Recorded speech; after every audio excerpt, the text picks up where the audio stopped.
始啦，我哋開始接住落嚟呢一個 Q&A 嘅 session。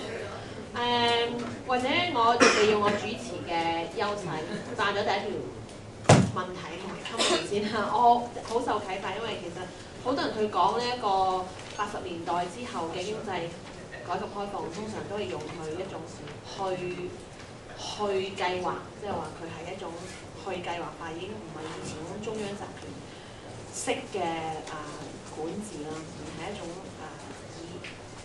即係讓一部分人富起嚟或者係一種分散式嘅睇法去講。咁但係鄧教授頭先講嘅反而係另一種嘅 technique of government， 即係你其實講技藝，我估你係講 technique 啊嘛 ，technology。咁而你即係頭先講嗰個經營城市嗰個概念都係好有意思，即係我之前冇諗到，即係你係去講城市作為一種空間，作為一種尺度，其實佢係差唔多係take over 咗嗰種中央集權嘅technology of governance。咁呢個好有意思嘅啫。其實我哋去諗翻，即係可能2000年代孫子江事件啊，即係啲城市管理隊竟然可以以嗰啲城市流民即係農村流入嚟嘅人話佢係城市流民，可以隨意拘留佢啊，或者甚至乎係毆打啊、殺死呢啲農民。咁你見到即係其實嗰個中央集權嗰個嘅嗰個權力嘅滲透，其實越嚟越其實係應該點講？越嚟越收緊啦，係嘛？而唔係一個開放。咁但係即係我自己跟住落嚟嗰個問題就係、你後來講嗰個烏托邦咪好難咯？即係點樣可以喺呢一個嗰個權力越嚟越集中、越嚟越細化？佢唔係一種中央式去城鄉分治、一國兩制城鄉分治。其實嗰種反而一國兩制城鄉分治，其實反而係留有好多空白㗎嘛。頭先你最初你叫我哋調轉嚟睇嗰個圖啦，其實佢有好多空白留咗，除咗一啲所謂直轄市或者我哋特區，佢可能隻手要伸得埋啲啦。咁其實都有好多空白，見到啲開平啊嗰啲。惠州啊嗰啲地方，其實佢可能佢覺得你個 exchange value 仲未可以被提升，咁就等你自己慢慢喺度空白下啦。我隻手唔直接插入嚟管理啦咁樣。咁但係當呢個經營城市呢個概念提咗出嚟之後，咁好似連呢啲空白嘅空間都會越嚟越少。咁嗰陣時候，我哋點樣去諗呢一種嘅另類嘅烏托邦想像咯？呢個第一個問題。咁第二個我自己頭先諗就係你寫嗰篇明報嗰篇文啦，係咪啊？後來嗰個編輯幫你即係畫嗰幅圖，就係揾把鉸剪剪開咗香港同埋大陸。你係咪佢嘅意思係唔係咁啊？即係因為我哋反高鐵嚇，咁所以就有一種另類嘅。有別於國家呢一種以土地發展為體制嘅空間想像，係唔係？我其實有少少質疑，係唔係真係香港其實係咪可以 offer 到一種另類嘅空間想像？呢個我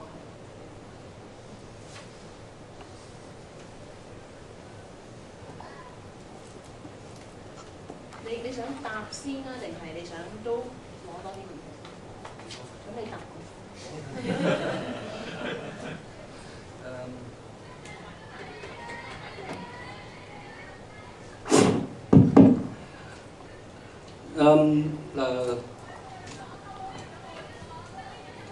烏托邦咧，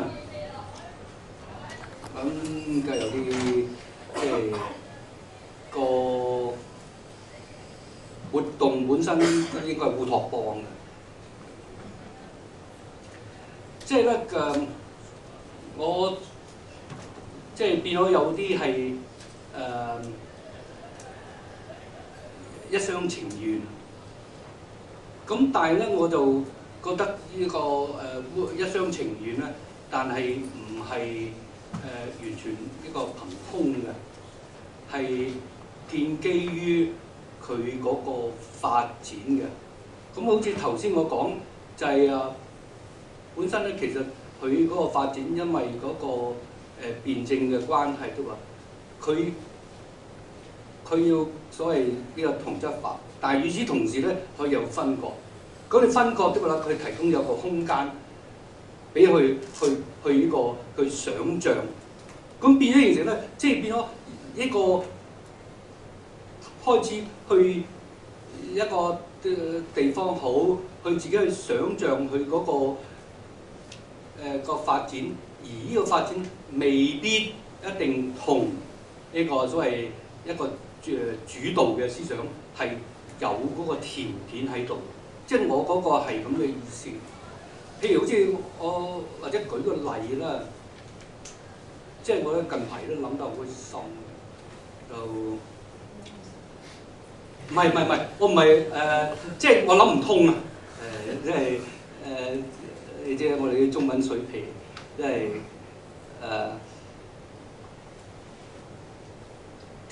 點會有呢個咁嘅可能性咧？其實你要幻想翻下我哋中國人嘅社會啦，你喺四周圍咧就幻想翻你同你父母長輩嘅關係嘅。咁咧，我哋中國人嘅嗰個一般嚟講，呢個又即係唔清楚係咪出咗個 ideal type。但係我哋一般咧都話咧，我哋咧就父慈子愛啊，一個兄弟和好啊，諸如此類好多。咁咧就好多時咧就即係譬如好似家姐嗰個或者阿哥嗰啲就照顧細下喎。咁但係咧好多時咧，你點解個照顧細嗰個你會發覺好多時，而家可能尤其是90後啲，使乜你㗎？即係好自然啲話，你嗰個喺度裏邊嗰個所謂一個辯證咧，就喺度出嚟啦。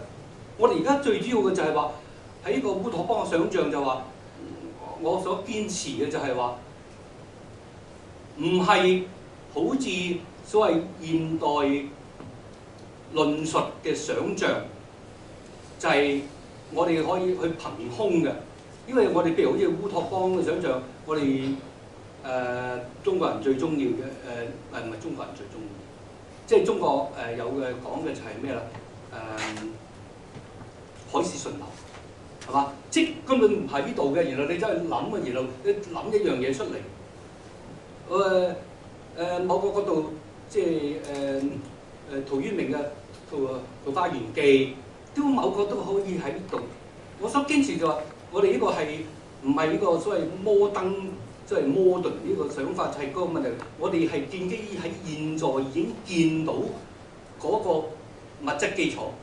然後喺呢個嗰度想像，咁所以變咗形成咧，就即係我喺呢度裏邊咧係我只覺得係可以想像，因為個問題咧就係你因為咁嘅裂縫開咗的話咧，咁有啲人去咁樣想像咧係，如果係繼續去孕育的話咧係有機會嘅。咁所以亦係因為咁嘅原因的話咧，我哋知道點解要咁多維穩係咪？嗰個維穩嘅開支比國防仲大，然後點解要捉有艾未未？然後個問題隔離房咁多人講，佢就討論艾未未咁，即係咁我諗係喺呢度，即係我想做嘅喺今日嘅就係話嗰個物質基礎又喺度。如果基於個物質基礎，然後基於嗰啲咧，我哋去想像咧，我就覺得總比我哋去借用一個西方嘅理論，然後嚟嘅。譬如好似我哋好多時就係個問題腦想變，就好似西方嘅想像，好多時我哋有個社區，咁個社區根本唔存在嘅。咁我哋要跟住硬去，譬如好似舉例咁講，然後講好多我哋外見到好多運動都話。好多社區，然後用呢個社區嚟組織，譬如好似我做過去研究呢個地洞界啊，諸如此類啲，呢樣事。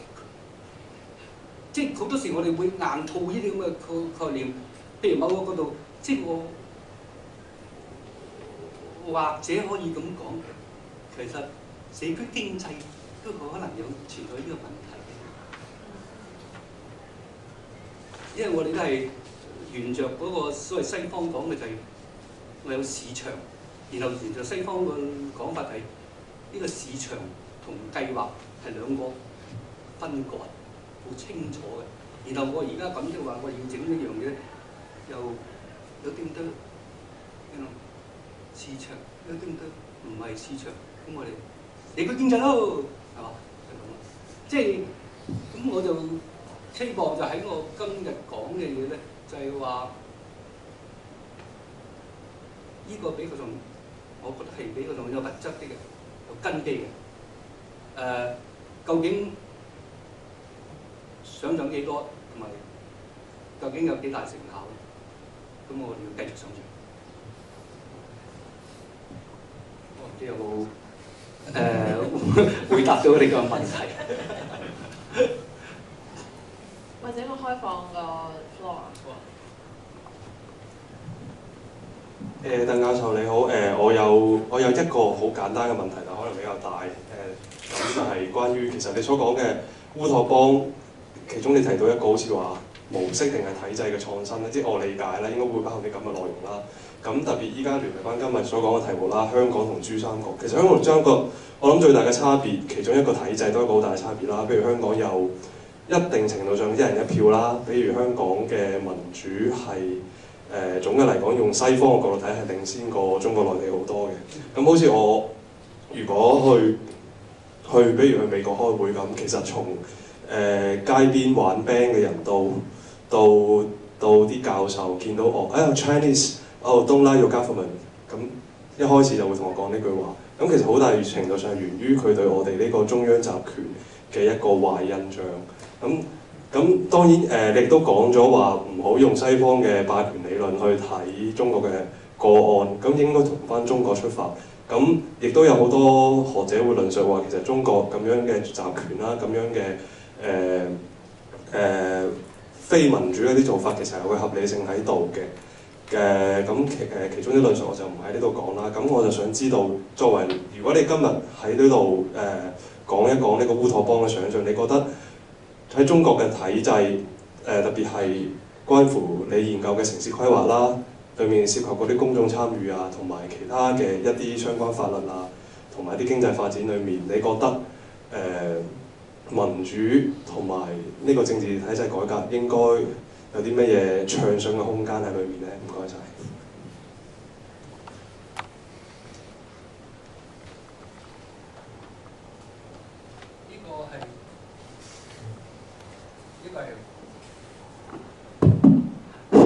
呢個係好大嘅題目。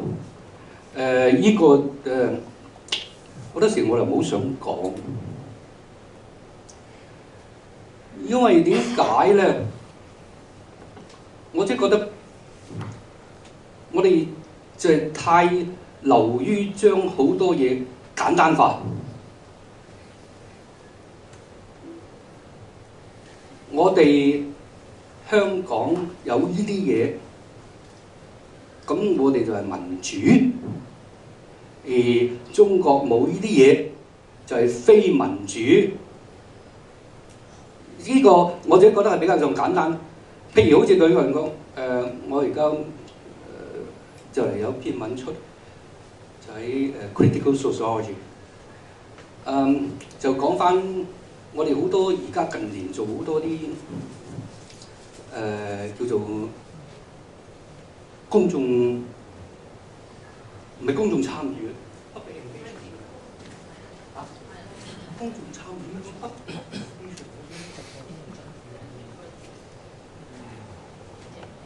係嘛？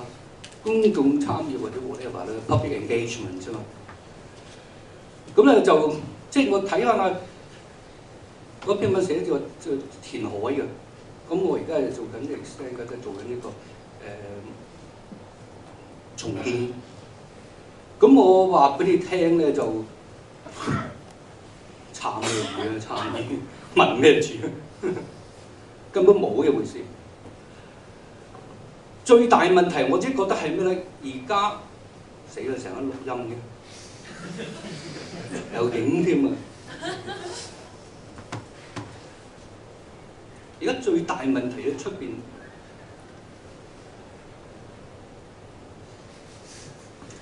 應該都唔會出嚟有人打我嘅。你保護我。而家最大嘅問題，喺出邊搞運動嘅咧，最主要問題係咩咧？即係最大問題就話講有咗民主就可以搞掂晒所有嘢。我哋一有選舉，我哋就可以搞掂晒所有嘢。呢個大錯特錯。我頭先喺個裏面講有一個技術理性啊，叫 technical rationality。如果我哋唔打破，喂多幾個選舉，多幾個咩，都冇分別，冇分別。你唔知有冇睇到劉生嘅新聞？我都唔係好成日睇嘅。上次6000蚊，然後遊行，係咪？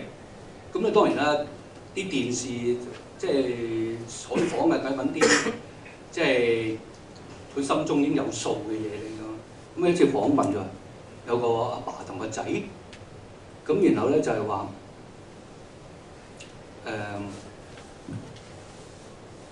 我哋根本可以理性啲㗎，唔使咁㗎，係咪？我記得當年喺天星碼頭，夜晚去到，有好多人都走去搬呢個鐵馬，咁包括我個學生，搬完翻嚟話我聽，我搬咗3個啊嘛。咁後邊啲人就猛嗌：理性啲，理性啲，理性啲！好啦，咁然後跟住早幾日女大陸呢邊就話：你而家模式就冇，咁某個角度係啱嘅，某個角度係啱嘅。但係最大嘅問題就話，頭先我哋講就話，我哋而家尤其是我哋現在嚟，我哋好多時用呢個所謂嘅理性嘅技術理性，我哋包括埋呢個上次同潘毅講，佢細佬潘希呢個法律啊。一樣喺度做緊啊！我哋呢個就係變成整個所謂個機制喺度。如果我哋唔打破，先就咁談嗰啲所謂我有多個選舉多個咩，咁嗰啲係即係個問題。出邊嗰啲咩黨玩嗰啲咁係咁啊，梗係要啦，而唔係點玩啫？真係咁樣做唔到。女大陸講啱啫，你冇呢個，所謂冇一個睇法嘅，你根本就做唔到。最主要嘅問題就係你基本上破唔到嗰個，你點啫？你做極咪又咁，做完都有 repeatedly。所以我話喺就嚟出個英文嘅就係話，即係個霸權真係喺度。但係個霸權咧就唔係而家坊間成日講喐啲咁土地霸權，土地霸權。又死啊！又錄音嘅啫，因為如果你睇翻呢 Alice Pan 嗰本書啊，佢根本本書冇霸權喺度㗎，係我哋夾硬，因為中意咧就將個霸權將佢執咗落去，然後翻譯咗變咗本書叫《土地霸權》㗎。佢本書強調緊咩啊？佢強調係 Henry George。Henry George 係咩啊？市場經濟 competition。咁我哋咪霸權繼續霸咗咯，一直延續落去咯。咁我哋唯有咪當然好開心啦，開心佢係呢個爭議權咯。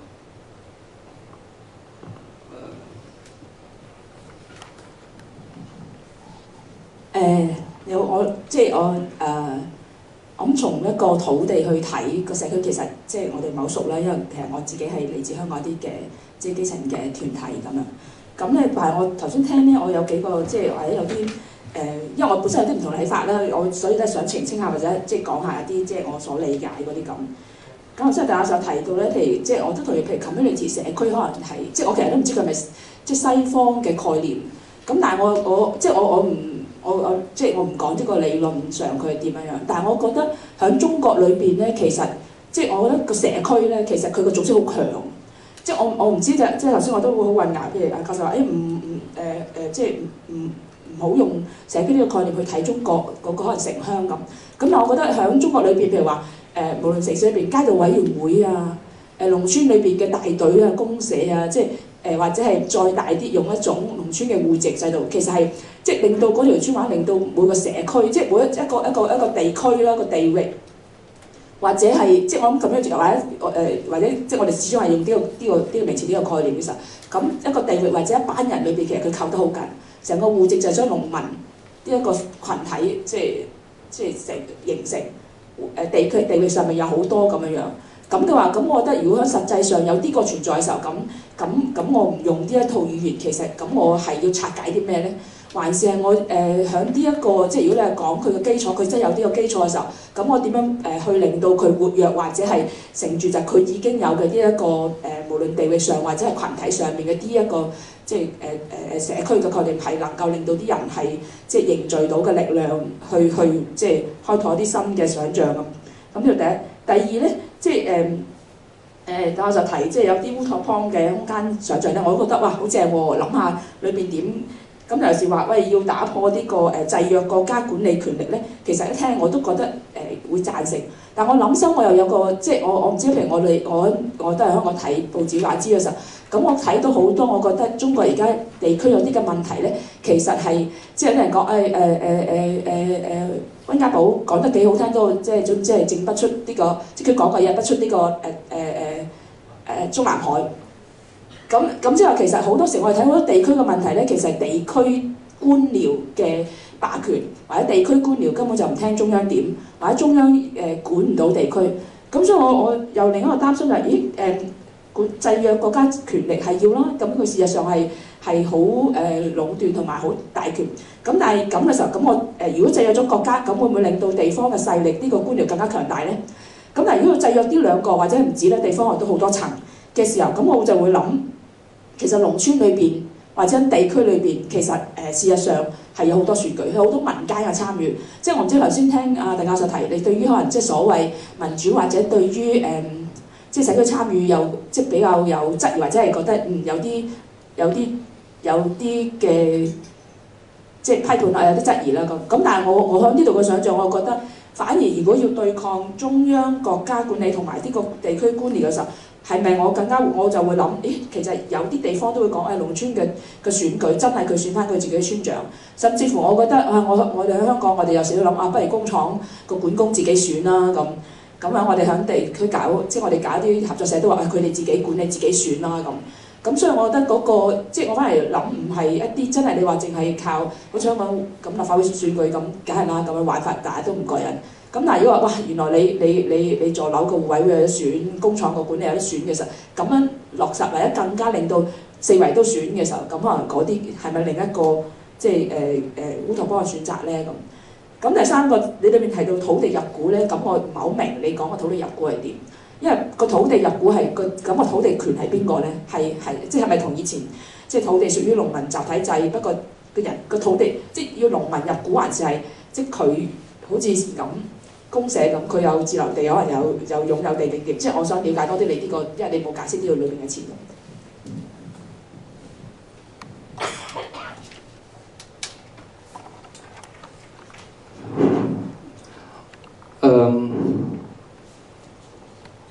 我覺得社區嗰個概念有問題係咩咧？中國好多社區，你頭先講嘅係農村裏邊，我哋公社啊、諸如類啦，係咪？然後喺城市裏邊嘅街道啊、諸如類都會係。但係咧就想講嘅就係，佢其實同西方佢哋嗰個講同埋追求嗰個咧，嗰個社區係唔同嘅。西方講嗰個社區咧，嗰個咧係從一個即係遠古希臘個城邦，然後發展出嚟咧，大家咧就喺度坐低嚟咯，希望好似我哋咁樣，大家去爭論啲嘢，咁然後咧喺嗰度咧，然後慢慢成立咗一個追求一個大家共同嘅行動啊、決定啊、行動咁啊。咁呢個係喺西方呢個所謂呢個政治哲學裏邊，同埋咩咧？係一個講得唔好聽話最高最神聖嘅嘢。嗱，中國嘅情況點咧？嗱，如果我哋翻開呢個中國歷史嚟睇啊，我諗咧就已經好多歷史學家咧就好爭論中國從三皇五帝、諸侯割據開始，我哋有冇一個城邦？我哋有冇城邦一樣發展落去？嗱，然後咧，我最主要頭先我都提及啦，即係我哋中國人嗰個倫理哲學啊，我哋點啊？我哋個問題就係我哋君君臣臣父父子子，然後講好多，我哋好多喺個問題，我哋想講嘅所謂collective 嘅，即係停留於係依個 level 嘅啫。但係我哋到較大嘅事嘅時候咧，我哋點啊？我哋冇嘅，因為點解咧？皇帝代表天子，然後天，然後賦予佢權力，然後去做好多樣嘢。嗱，當然啦，如果我哋翻查翻呢個我啱啱睇緊本書，就關呢個明朝嘅城市化。咁我哋可以睇到咧，有好多喺裏邊咧係有好多所謂個行動咧，去做好多樣嘢㗎，去所謂去爭取好多樣嘢㗎。咁呢樣嘢咧，我諗咧就係喺我想講嘅咧，就係喺本質上有不同。咁而我哋咧好多時咧，就西方裏邊咧已經係好根本係呢個，因為佢嗰個所謂呢個哲學嘅政治哲學啊。然後咧喺實際上咧，我哋見到已經好多人喺度爭論就係究竟我哋其實應唔應該將佢盲目地去將所有嘅好多嘢講成為係呢個社區，咁然後咧就將呢個社區咧就係所謂凝固化，然後將個社區咧，但係個社區其實脫離不開嗰個社會或者更大嘅發展嚟咁樣睇。咁呢個係我想即係講嘅，變咗呢個咧就話喺香港或者中國，我哋可能要小心啲唔得啦。嗱，當我講呢樣嘢嘅時候咧，我就想講就係喺個90年代開始咧，中國已經實行咗呢個叫社區建設嘅，社區建設嘅。咁啊喺好多行動上咧，就係我頭先講嘅就係話變咗形成咧，係喺一個用呢個城用呢個市。再更落嚟嘅呢個延伸，就係個問題唔單止個市啦，用個城嚟作為呢個所謂個權力嘅伸延啦，要擴張。而家我哋落到去呢個 community 同個社區，呢個有比較上大量嘅文獻喺度講翻呢個社區咁樣。咁所以變咗形成咧，即係我哋講嘅就係，即係我想講就話，即係我一直。即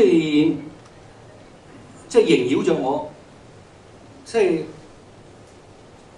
我哋點解即係唔去實在睇翻呢個中國嘅情況，或者譬如好似香港嘅情況，然後我哋去揾嗰個所謂譬如社區嘅概念，或者怎樣呢啲咁嘅概念去睇咧，我就想即係個論點喺度。咁喺度啦，好啦，咁就然後你亦係個即係下邊啦。我頭先講嘅就係話，因為嗰個辯證嘅關係，我哋睇到嗰個開始見到有啲不同嘅所謂呢個開始見到有啲裂縫啊。咁呢啲裂縫咧係足以令到咧有啲人咧係可以維繫着一齊去諗好多嘢嘅。咁我嘅意思嘅係可以喺度裏邊慢慢去建立。咁呢個係總比將呢個所謂西方嘅一套嘢嚟硬套落嚟我哋嗰身上。我意思係咁。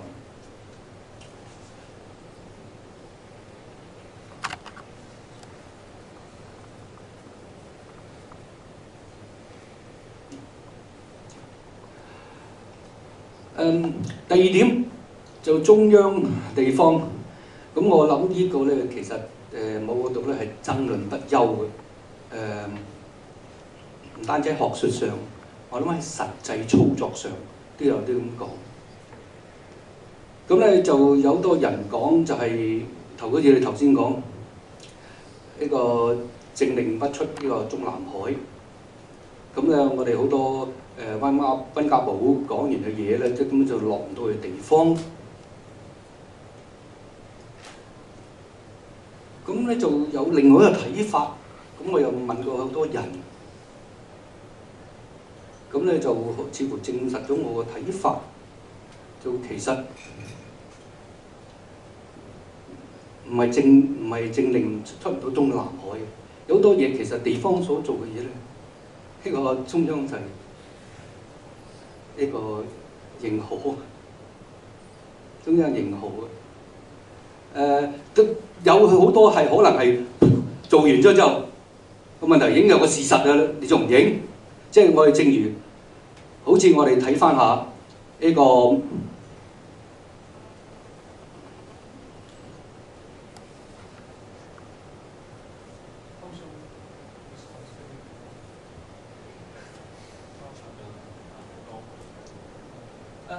家庭責任制嗰啲啊，即係我哋喺70年代末啊，然後80年代，咁其實由好多嗰個時候嗰啲所謂嘅調查，發覺都係喺下邊嗰啲鳳陽啊咩咁嗰啲冚唪唥做咗出嚟，做完之後個問題，好你唔知咩要呢個咩啦？咁啊，我就覺得即係變咗形成咧，就其實未必一樣係，即係我其實兩個點，第一咧就中央即係未必唔係即係未必政令唔嚟中南海，其實有好多嘢喺度。咁咧，我就成日都做好稱讚呢個溫家寶嘅，即係奧斯卡應該頒咗好多次影帝佢。即係我覺得唔係好多人想講嘅，即係我諗咁咩啦，政令離唔開中南海咯。你頭先講個農村民間選舉喺度裏邊，咁我哋的確見到有啲嘢啊。咁我哋見到有啲民間選舉嘅，即係譬如好似有好多人都呢個去睇嘅。咁咧就睇下你覺得點？即係民間有選舉，即係農村啦，民間有選舉，係咪好過冇選舉咧？如果有好多做咗嘅，當然有另例啦，但係有唔少嘅，我哋可以睇到嘅就係嗰個選舉其實都唔係我哋所講嘅所謂選舉嘅。第三點咧，土地入股，老實係亂噏嘅。呢個土地入股咧，咁啊呢個咧就其實我喺幾年前咧就幫呢個灣仔區議會做過呢個灣仔未來發展藍圖，咁咧裏邊咧都係有呢個提議嘅，因為個問題就係話，如果我哋嘅土地啊，你個問題係一塊塊的話咧，咁如果一塊塊的話咧，好多時咧你佢好多個發展係好局限㗎。但係如果的話，我哋係可以將嗰啲好多個土地嘅權啊、益啊嗰啲係即係所謂擺埋一齊的話咧，咁我哋嗰個能力咧可以做到啲嘢，做多過我哋可以做嘅嘢。咁我係咁樣構思嘅，咁就詳情就欠奉啦。咁咧就我都仲要係諗多啲，然後先可以講得多啲。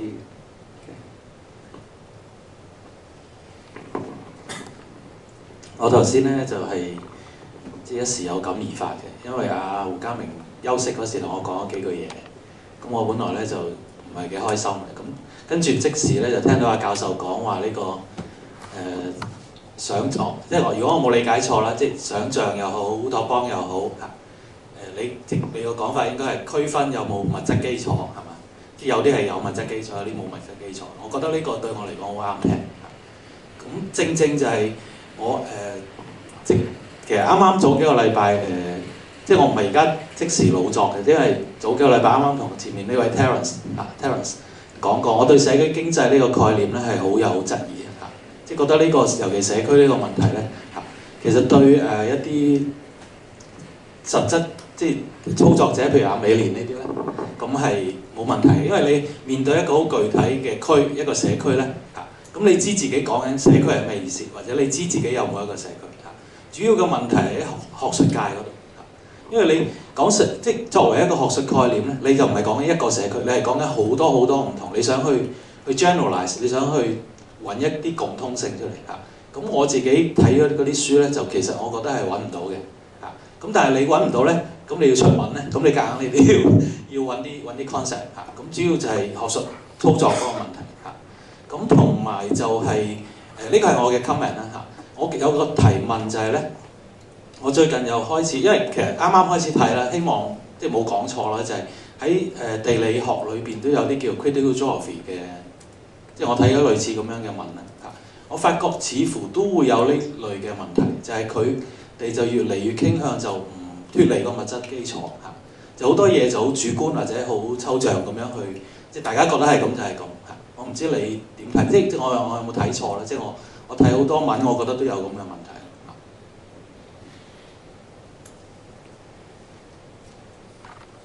我如果冇錯，我只需要答最後一條啫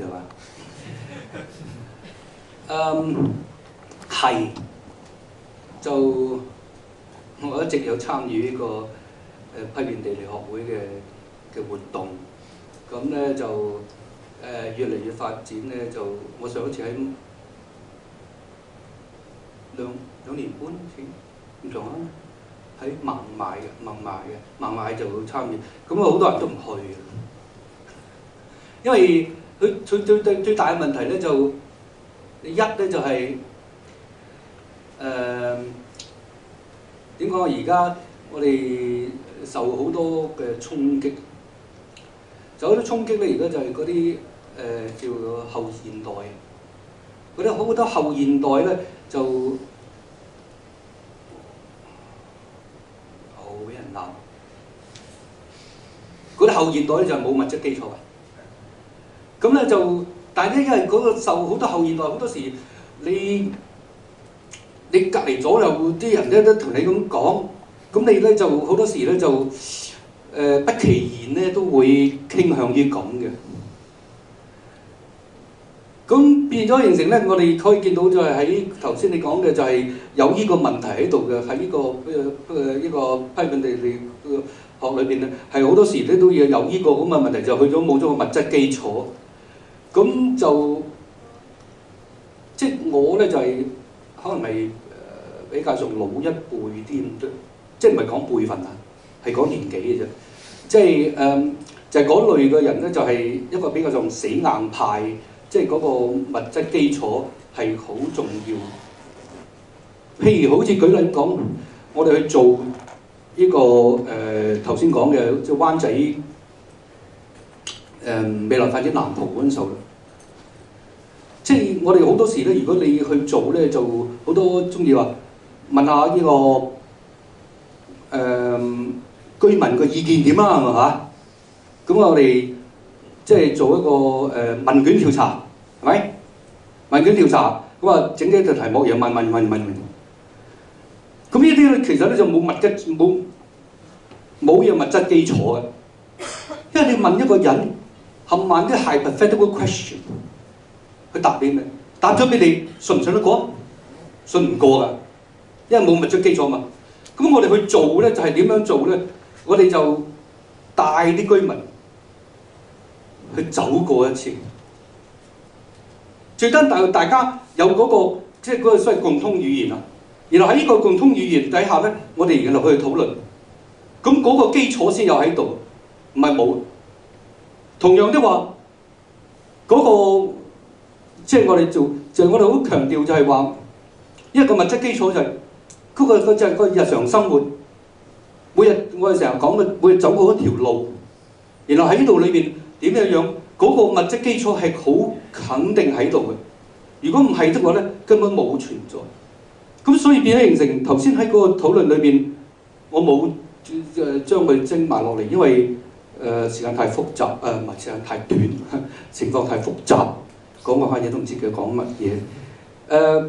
就我講嘅好多空間故事，其實好多空間故事係譬如好似一個城市或者一個區，其實係由無數嘅人嘅空間故事，然後去組成。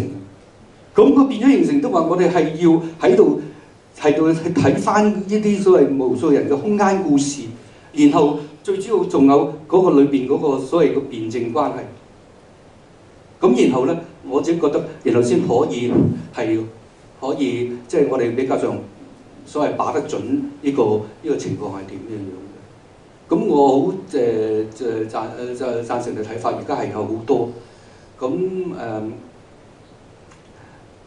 但係咧就即係8月喺法蘭克福舉行嘅呢個批判地理學會我都去嘅，咁亦組織呢個東亞嘅都批判地理學會。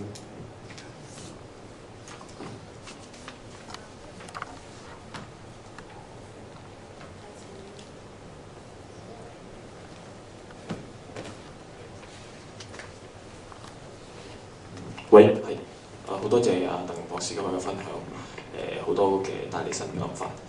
我翻去問我個組織先，我組織個名叫做個社區嘅字，究竟我哋點樣理解嗰個社區？好中意阿鄧教授嗰個圖，其實即係調翻轉去睇，又有嗰啲唔同嘅即係高度啊，或者嗰個係好有一個新嘅 perspective 去睇呢個區域咁樣。我問題係因為今日個題目咧係香港珠三角跨境連接嘅新想像啊嘛。咁首先我哋即係一定要跨境要連接先啦。咁亦都有啲想像，我哋有啲想像啦。咁我諗頭先教授喺最後嗰度其實有一啲想像提咗出嚟。我問題係你覺得即係譬如香港過去呢幾年有好多運動啦，我哋主要講社會運動入邊啊，同呢樣嘢嗰個同你所想像中嗰個想像，我哋係向緊呢個方向去咧？如果係嘅話，我哋繼續落去應該點走咧？如果唔係嘅話，又點解唔係咁？又有其他嘅咩嘅可能咧？咁樣。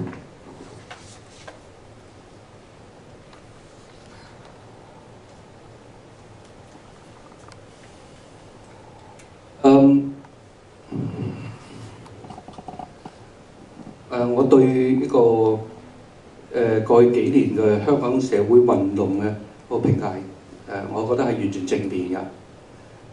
有好多人覺得我唔係咁講，咁就即係另外一回事。但係我覺得咧就係我哋唯有係咁樣繼續去落去做，然後先有成功嘅一日。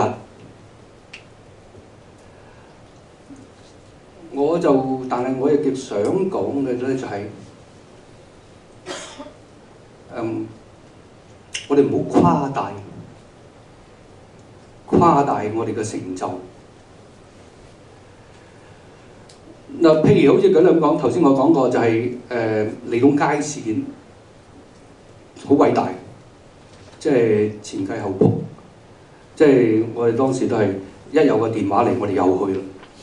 即係當年嗰陣時候，仲年輕，仲有啲同學喺度跟住我，一定係咁樣撲。咁但係咧就，我覺得即係利東街係好即係好偉大。但係個問題咧，我哋唔好將佢擺上到個天都變咗神。我自己覺得有一樣就係、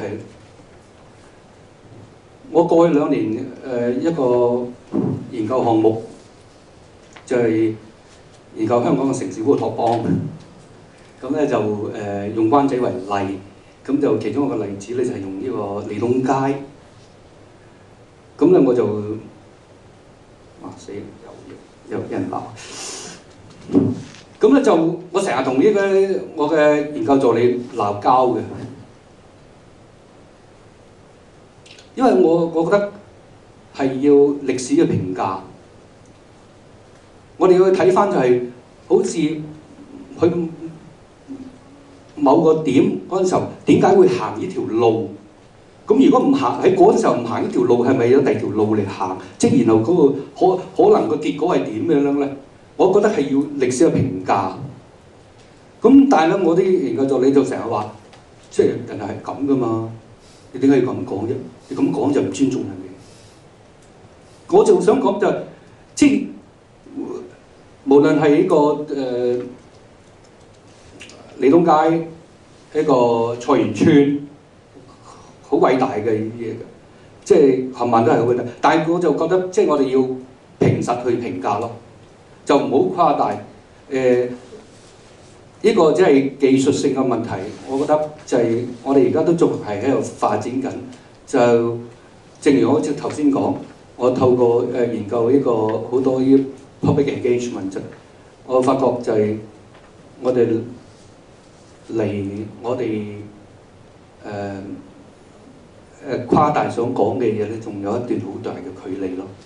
但係你個問題就係話，如果你唔繼續去，就冇㗎啦，係咪？我就係咁樣咯。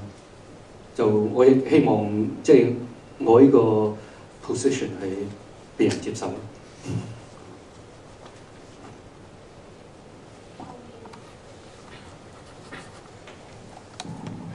多謝鄧教授，師兄你好。聽咗好多次嘅演講，咁每一次都有啲新嘅睇法，咁非常多謝。咁我諗可能由於因為時間嘅關係咧，變咗好多你嘅想像，最後烏托邦嘅想像咧都冇乜詳細咁樣講，咁可能都唔係好公平。因為譬如你講到譬如最後嘅一點啦，關於話即係要如果我睇錯嘅話咧，就話要去翻人民公社啊咁樣樣。咁當提出呢個字嘅時候咧，即係我想像咧就比較上負面咧，我都好驚啊！話要去翻人民公社咁啊。雖然跟住你又應該討論嘅時候解釋到就話，即係要我哋有物質基礎咁樣啊，講到好似開始有少少馬克思嘅睇法咯喎，即係由呢個資本主義去到社會主義。咁我相信咧就應該可能唔係你嘅諗法嚟嘅，咁即係我哋而家都冇時間去講。咁但係我都即係睇翻你剛才講嘅一啲觀點就話，喂啲語言啊，語言就構成啲霸權嘅，咁變咗即係如果你覺得烏托邦係一個人民公社先係一個即係想像係烏托邦嘅話，我諗可能你都需要諗一諗，即係話呢個咁嘅想像會唔會帶嚟一個比較負面嘅一個影響咧？因為即係似乎即係從歷史上嚟講，似乎人民公社都係一個相當唔成功嘅一個例子，或者一個帶嚟一個好即係沉痛嘅一個歷史嘅教訓嚇。咁當然好多原因，可能未必係因為呢個概念或者呢個組織本身係有問題，可能係根本個時機唔成熟。咁但係即係我諗，即係本身可能因為呢一個嘅字眼嘅問題咧，咁可能都未必係你所想像嘅一個諗法嚟嘅。咁我都想你即係可以用少少時間去或者可以再多加解釋咁樣樣嚇。多謝你。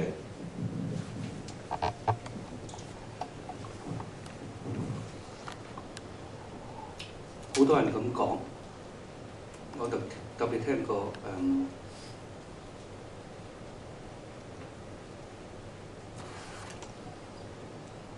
施永青，然後早排訪問李怡，佢兩個咧不約而同咧曾經講過一樣嘢，佢話30前咧信奉馬克思就頂呱呱，30之後咧再信奉馬克思係傻瓜。我想講嘅我30前信奉馬克思，30後都信奉馬克思。我覺得你哋兩個都係傻瓜，因為馬克思主義個本身你可以咁講，佢係根本係喺度變調。然後而家有好多我哋係睇，就頭先我有某些少嘢，我又即係我自己好多時我自己打自己打完左又打右。啱啱頭先都話唔好用西方嘅理論，係咪？咁而家又講呢個馬克思，咁我想講我就強調佢個辯證論。辯證論，咁當然啦，我講嘅馬克思就仲喺個討論裏邊仲超越咗馬克思本身嘅自己嘅嗰個辯證論。佢辯證論佢係去同呢個黑格爾超越黑格爾，但係個問題我想講就係我想信服嘅一種咧，就係嗰個更加可以超越呢個黑格爾嗰個辯證論。詳情唔講啦。咁咧就變咗喺呢個情況底下咧，就我覺得即係可能我講人民公社呢個概念，可能會為我帶來好多負面嘅影響。但係我自己深信，因為點解咧？就係個人民公社就話個問題，當然啦，我哋如果我頭先有機會係好詳細咁講出嚟，中國當時做嘅人民公社係咩咧？就係為咗更好地控制農村而出嚟嘅人民公社。然後咧，我哋自己人民公社本身好多個勞動咧，個日常生活變咗冚唪唥喺我嘅嗰個 Apps 佢講咗少少，就變成公分。咁然後咧，從而咧嗰個問題咧更加好去控制嘅。嗱，我當然都覺得咁樣係唔對嘅。當然係唔對嘅。我想講嘅人民公社就係話個問題，人民真係所謂可以當家作主。我就經過頭先，我就覺得佢嗰個裂痕嘅出現、裂縫嘅出現，然後個人即係話咧，我哋大家係可以去呢個所謂去一齊去共建一個更起美好嘅明天。我相信呢個人民公社。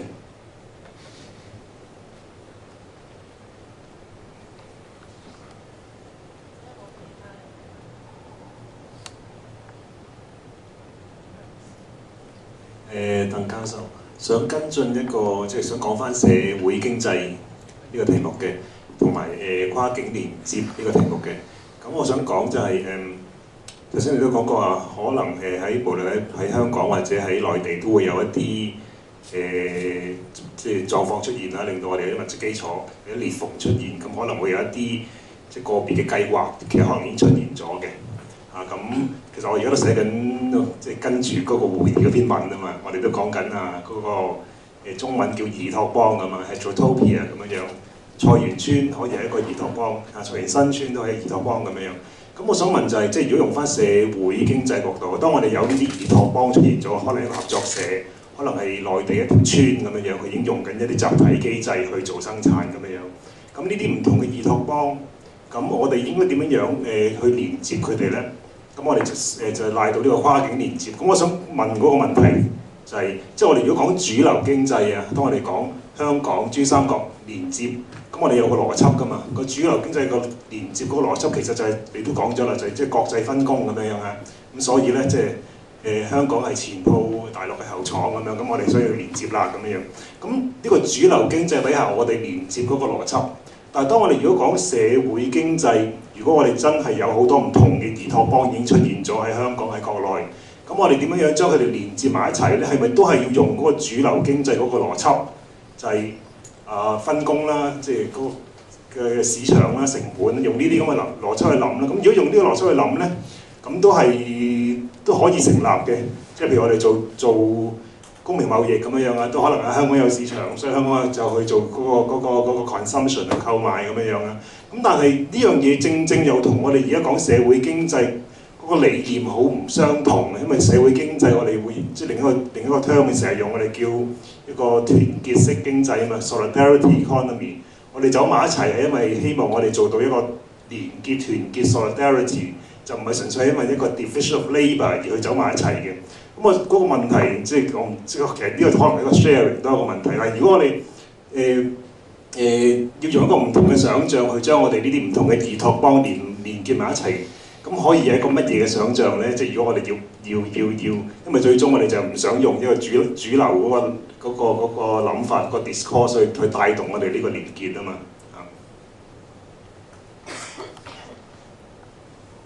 我諗咧就如果好多呢啲不同嘅運動嘅連結，好似你所講就係最重要就係連結乜嘢？因為個連結嘅不同的話咧，出嚟嘅結果不一樣。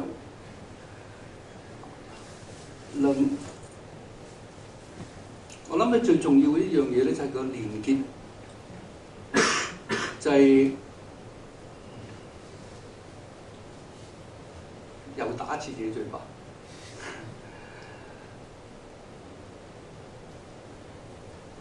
喺我一篇文裏邊咧就寫四機重建啦，我就用久在樊籠裏，復得返自然。裏邊咧就我提嘅就話，其實好重要嘅就係你個連結係咪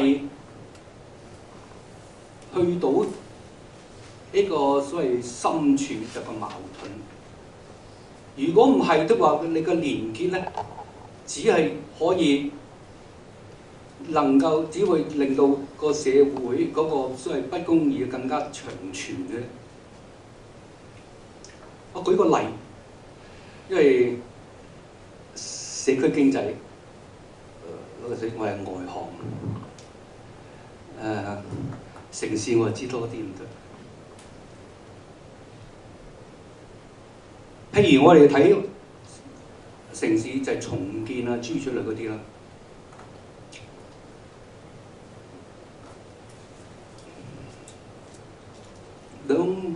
兩三個禮拜前咯，你哋有冇去景賢里參觀啊？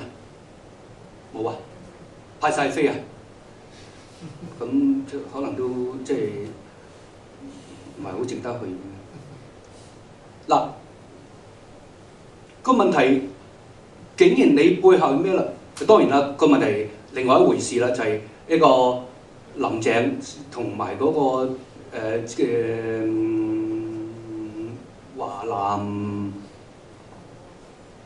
華南理工學院好似係咪？嗰個就係影幅相啊，然後頒個獎俾人嗰個另外一回事啦，係咪？但係最大嘅問題就係嗱，呢個係咩咧？呢個其實我哋整個而家見到香港政府總有個活動啊，就係個問題去到呢個叫做一個 heritage， 一個 revitalization 啊。咁其實就係佢係咩咧？就其實喺度裏邊咧，就將好多之前嘅人想做嘅嘢，然後去連結咗，然後咧就將佢咧整咗做咗第二樣嘢，然後將佢咁樣去咗。咁我哋而家見到好多人咧，當然啦，咁多做咗咁多嗰啲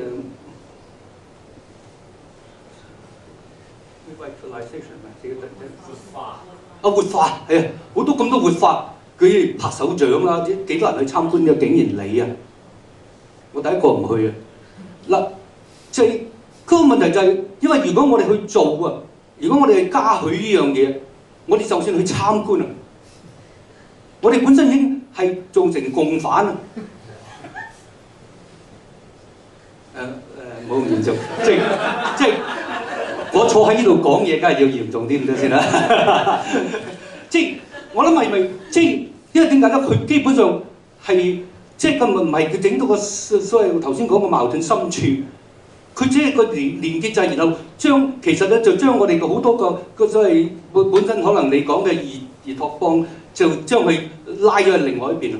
咁當然啦，之前咧即係喺利東街諸如此類好多啲所謂建築師啊嗰啲，而家慢慢轉晒軚啦。啱啱新近講嘅呢個中環呢個項目嗰個呢個吳乜順，佢喺度咪有喺報紙度咪影幅相嘅係咪？咁然後即我哋可以睇到，即係個變咗個問題係選擇嗰個連結嗰度，即個問題視乎係點樣連結個點。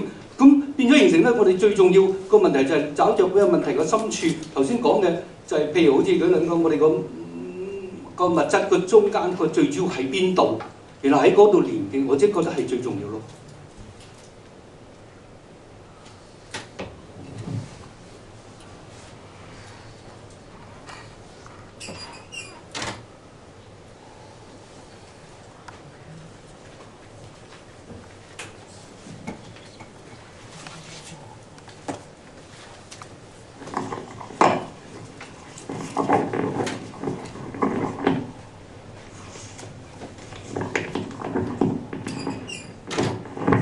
問鄧博士，就你標題係新嘅想像啦，呢種我個人嘅睇法，深圳方面佢哋嘅超前嘅思想啊，就比香港要快一步嘅。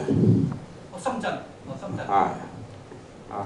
就將來嘅發展咧，照我個人睇法同埋深圳方面佢哋嘅設想咧，就慢慢跨境都唔可以插咗去啦，慢慢就可以講深圳、香港、珠三角係一體化嘅啦。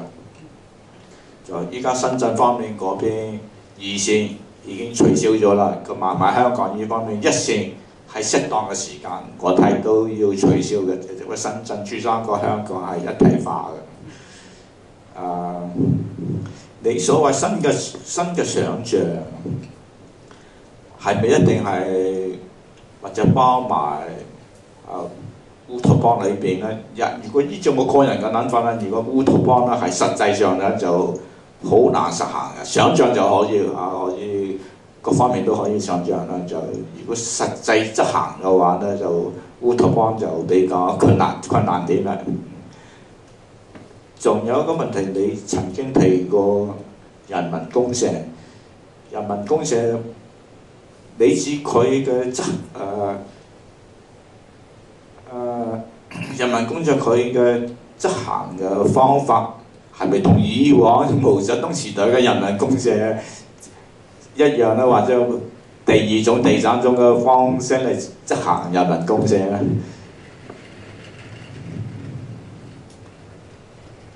好，唔該。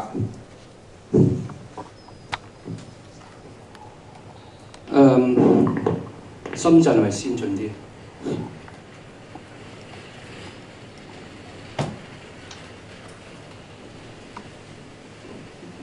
兩個月前，深圳呢個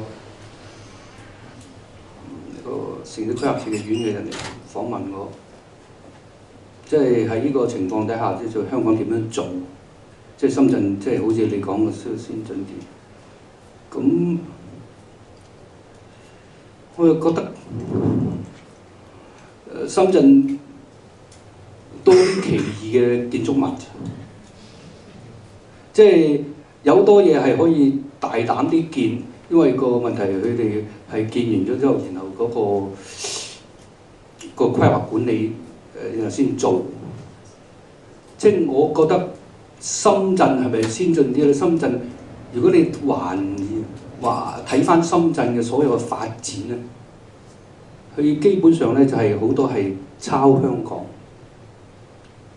如果以我睇嘅好多城市規劃體制，基本上就係咁咧就然後咧就有個朋友，我上海朋友，每次落親嚟喺上嚟得咧，我哋梗去呢個因為深圳咧，大家坐低，因為最好機會唔係點樣，咪坐低嚟傾。咁佢成日講咧就話深圳落後都唔知幾多，佢同上海比行埋一面啦嘛。咁我都相信。嗱，一體化我諗係好多，但係我自己覺得喺現在你頭先講嘅二線應該拆啊嘛。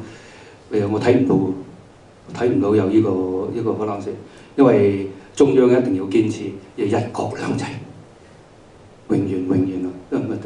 講錯咗50年啦，最單獨，所以我睇唔到呢個拆，睇唔到一體化。當然啦，就係早年喺80年代深圳發展嘅時候咧，曾經想香港食埋佢嘅，咁香港嗰陣時候唔肯食。咁而家當然喺某個角度咧，深圳想食香港，咁但係我覺得喺現階段都好難食嘅。因為個問題中央唔會俾你食，仲有個問題你食完之後，你廣州點啊？頭先講我龍頭大哥嚟嘅，你點可以？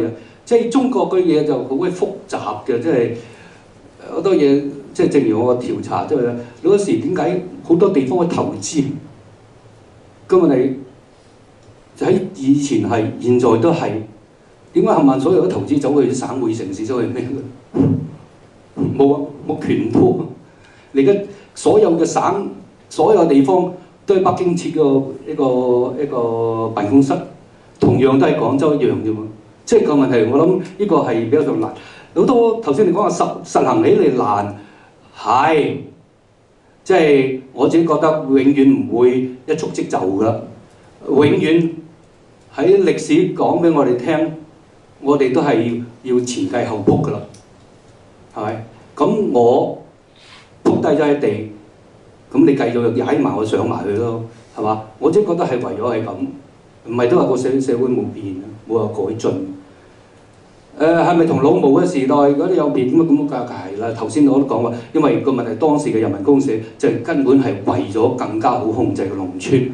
咁我哋而家如果真係要去烏托邦嘅，你梗係唔係咁啦，係嘛？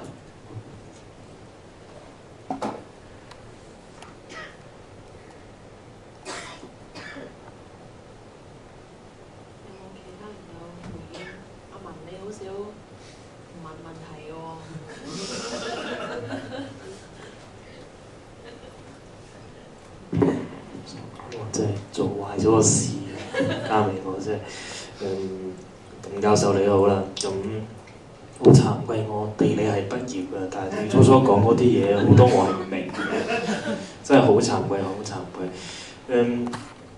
我點解會問咧？就係、我覺得我其實今日睇到即係我今日聽到嘅成件個論述，究竟我可以參與嘅地方喺邊度？即係我少少無力啦，因為香港同珠三角呢啲好似好國家層面嘅嘢。當我哋做緊即係當我哋我自己個所謂嘅份內啦，所謂嘅社區都有好多嘢係好揸頸就命，甚至好無奈咁做嘅時候，咁究竟去到一個咁大層面嘅範疇，珠三角同香港。跨境連接對我嚟講，嗰個所謂跨境連接，除咗依家好多時係一個羅湖口岸啦，甚至乎係好多時係我喺國內可能入啲農民嘅課嚟，要經過深圳好多，即係你會見到中間古靈精怪嘢嘅嘢係。咁即係仲有一樣嘢就係，我之前同我啲朋友，即係好多可能參與社運啦，我感覺有時我哋都唔知點解有啲好虛浮嘅爭拗，就係佢哋似乎。我會話你哋似乎好抗拒，即係同佢國內或者珠三角所謂嘅連結，佢好重視點樣去香港點樣抗拒大陸嗰種嘢。但係我自己係調翻轉，我覺得就係我作為喺香港一個有獨特身份嘅中國人點計啦，我會唔會調翻轉有另外一種嘅態度嚟睇翻我哋香港同大陸之間個關係？會唔會我哋？即係你可以話係抄，但係其實香港有一啲，我唔知算唔算先進，但係香港可能有一啲實踐，可能係對國內啲朋友嚟講，可能一個幾新嘅體會嚟嘅咁樣。我反而會諗有少少文化上面嘅嘢就係、是，我有陣時同國內嘅朋友交流咧，即係除咗社區夥伴嘅朋友之外，亦都有一啲可能其他嘅朋友咧，即係大家好似好親昵，但係好似有條界嘅。嗰條界咧就係、是、究竟我哋係咪真係咁一體？而背後嗰個即係嗰個一體會唔會係基於我哋大家知道，大家以往根本係一個好唔同嘅環境成長，好唔同嘅環境成長。而喺呢個唔環喺依家，我會聽到所謂嘅主流咧係好擔心一樣嘢，就係、是、香港人唔夠國內，或者係唔能夠接受自己有一個中國人嘅身份，而唔能夠融入一個大中華嘅發展而失去著數。但係有時我會跳脫啲諗，會唔會調翻轉頭？我應該睇翻我身為一個香港嘅中國人，係有一個特別唔同嘅身份，係調翻轉頭對個國家嘅貢獻有啲唔同嘅嘢，幫助到嘢，可能係國內朋友，可能因為佢成長背景有少少盲點唔同咗嗰樣嘢。咁我城市地理我不係最差嘅環節嚟嘅，所以我真係唔敢講咁多。咁但係我覺得就係我之前鄧教授你即係灣仔區做過即係嗰啲活動，我都一齊有參與。就係、是、其實我反而覺得係我哋如果鄧教授個專業，雖然你好想掉咗專業啦，但係又要事實上證你係有呢樣嘢。地理呢一樣嘢，我哋講空間、講人哋嘅關係呢一樣嘢，放翻落我哋成日會講社會經濟或者所謂一個係想個經濟一個新啲嘅時候，我地理呢一門學術、地門或者講空間分佈同埋人哋關係呢一門嘢掉翻落嚟嘅時候，我哋可以點樣係用係可以同其他可能社會學或者社福界嘅學術係有啲分別，而可以豐富到我哋嘅睇法。我覺得呢個反而係重要。如果你要我問問題，我諗呢個係我嘅問題，就係、地理學係可以點樣幫到手，同埋可以點樣介入到。Thank you。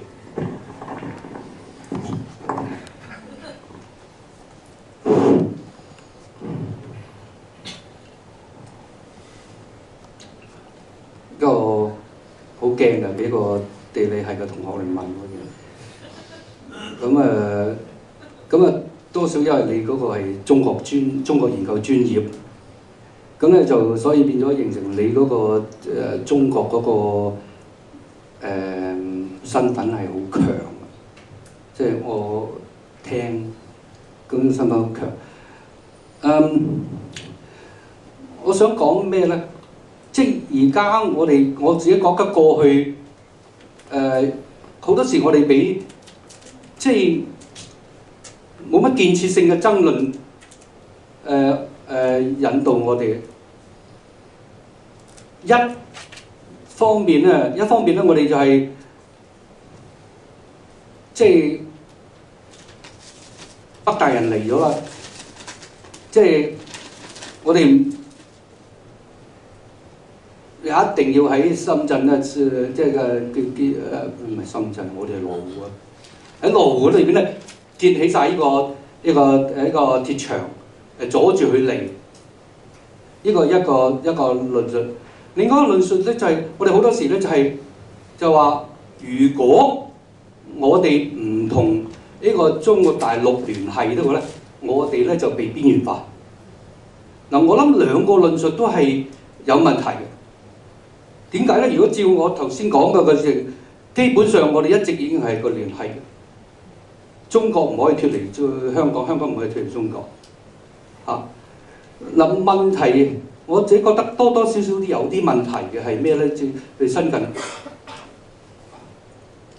即係我哋而家可能係佔咗主導嘅，就係嗰個被邊緣化嗰個論述，有一個可能性。就係個問題變咗形成我哋而家好多政策啊，去咗即係從呢個香港同埋呢個大陸嘅聯繫咁。咁我覺得如果香港係要發展嘅，正如好似我頭先個圖講，我哋應該嗰個所謂外間嘅聯繫一直係會存在，即係唔好應該忽略咯。咁我只覺得呢個係重要嘅。第二，你講到呢個人地關係。譬如好似你講到呢個農，咁我諗係好重要嘅，即係反映咗個人地關係喺度嘅。咁咧我就覺得即係個農業，而家我哋都好大嘅爭論。究竟我哋啲蔬菜啊，我哋啲食物點解喺香港種？咁呢度又係有兩個論點啦。就係一個就係香港種，都話個問題咧就啲嘢好貴。如果唔係的話咧，唔喺香港種，我哋咧就好容易食毒菜啊，食呢個三聚氰胺啊，呢個孔雀石綠啊，諸如此類。咁呢個好明顯地嗰個所謂個人地關係，我覺得就係話對我哋係講人地關係。咁但係咧就某個角度都話咧，我哋亦唔能夠忽視咗我哋喺近幾廿年嘅發展咯。咁呢個近幾廿年嘅發展就係我哋向呢個所謂城市傾斜咯。咁變咗形成咧，個城市傾斜本身城市本身佢有個物質基礎，咁有物質基礎都係同呢個天然嘅變咗為呢個所謂呢個所謂物質基礎嘅。咁喺呢方面啊，我只覺得亦係都係有個聯繫喺度咯。咁所以我覺得頭先我所講嘅嘢都應該有啲嘢嘅。